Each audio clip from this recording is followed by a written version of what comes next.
Bana, unaambiwa baada ya kufungiwa GB WhatsApp, basi watu wamekuwa wakipata tabu sana katika kusave status ambazo zikiwa zikipostiwa na wana katika WhatsApp zao.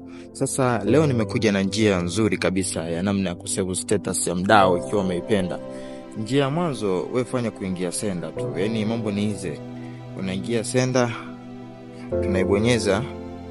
Baada kuwa imeingia, hapo kwa chini kuna ka icon kapili kutoka kulia ambako imeandikwa social. Wewe bonyeza hapo social.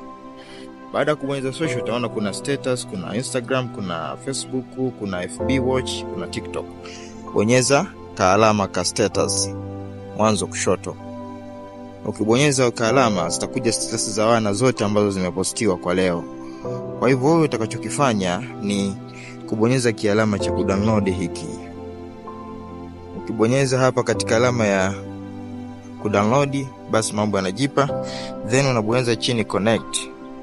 Baada ya connect, basi unarudi tena WhatsApp. Maana kama sasa utakuwa na access ya kupata status zote ambazo zimepostiwa na wana katika group katika WhatsApp ambazo zitakuwezesha sasa wewe kufanya mambo yako. Kama WhatsApp umependa, basi unaichukua unafanya harakati nyingine. Kwa hivyo hiyo ndio namna ambayo nimekuletea kwa leo hii, namna nyepesi, namna nzuri kabisa ya kusave status za watu bila kuwasumbua.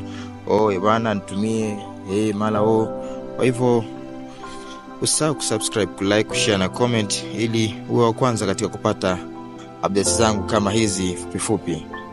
Asanteni sana.